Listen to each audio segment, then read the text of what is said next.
An overflow crowd filled the town hall in Londonderry on Tuesday, March 7th, Vermont's town meeting day, for an indoor meeting for the first time inside the historic building since 2020. I'd like to call the Londonderry town meeting of 2023 to order. I'd ask everybody to rise and recite the Pledge of Allegiance. Once settled in and having longtime moderator Doug Freont in place to conduct the meeting, the approximately 150 residents and voters got straight to work. 2 open select board positions were filled. One was uncontested, and the 2-year position was filled by Melissa Brown. The other, a 3-year seat, drew 2 candidates, Martha Dale and Steve Twitchell. That led to a paper ballot to decide the outcome, which was won by Martha Dale by a 107-42 margin. Voters made short work of the first half of the warrant articles, but took their time hashing over one article that called for appropriating $3,500 for a recording secretary to take the minutes of select board meetings and other public bodies.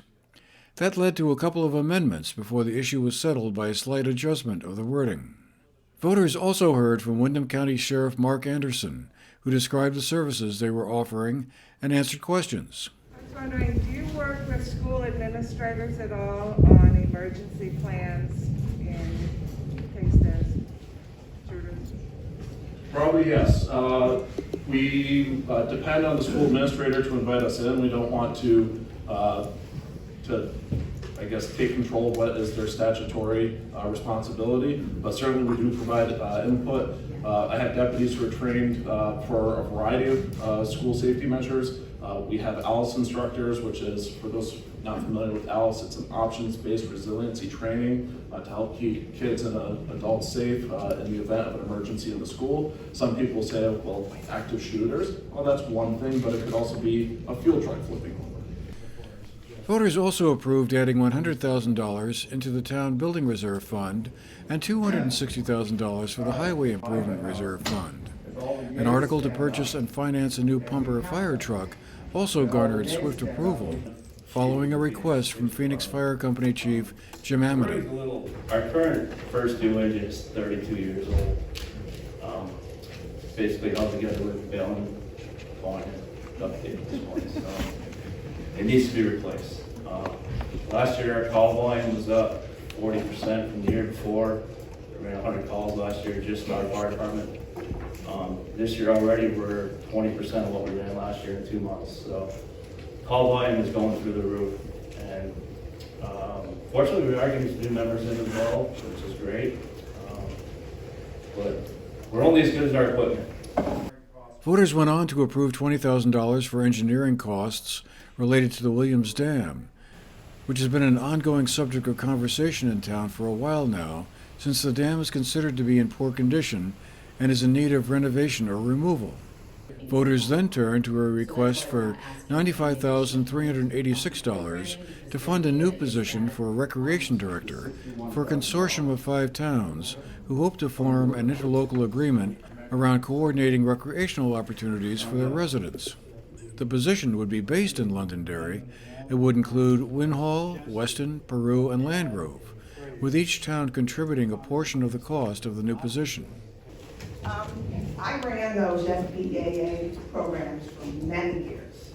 I sound like a broken record. I'm old now, but it was a good part of my life. And I think the best part of my life was being with the kids, not a director that was running skiing and soccer. And I got to know the kids and their weaknesses, what they did best, their families. We had fundraisers and we would go out on the field and spread the red clay and dig up the grass.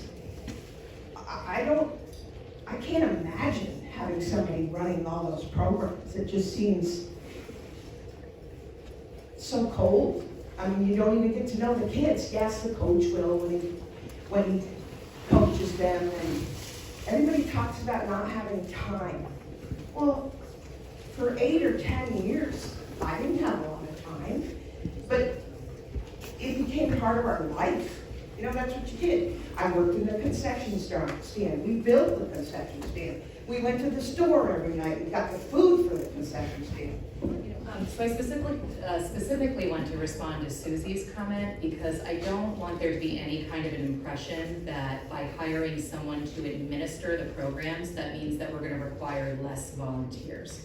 So everything that you described, Susie, is still going to happen. We're still going to need volunteers out there digging up the red clay. We're still going to need to be begging moms and dads and grandparents and actually older siblings to come work the concession stands. We need volunteers for coaches. We need volunteers for officials. None of that is going to change. What has changed is that as an administrator of a program right now, the bulk of time that is spent is communicating to do scheduling with other recreation programs, everywhere from Bennington to Springfield to Twin Valley. Training our coaches on concussion protocols, first aid response, safe sports, so how to protect kids. All of this is required by our insurance company. As a program administrator, I'm a volunteer. I have to make a call every weekend when I see a kid bump their head about whether or not I'm gonna allow them to participate or not. I think that the responsibilities of administering programs has evolved. After another extended discussion, voters in Londonderry gave it a thumbs up at the requested $95,386 level. The other 4 towns also gave approval to it during their town meetings the same day. All those in favor of Article 21 signify by saying aye. Aye. All those opposed say nay. The ayes appear to have it. The ayes do have it. Article 21 passes.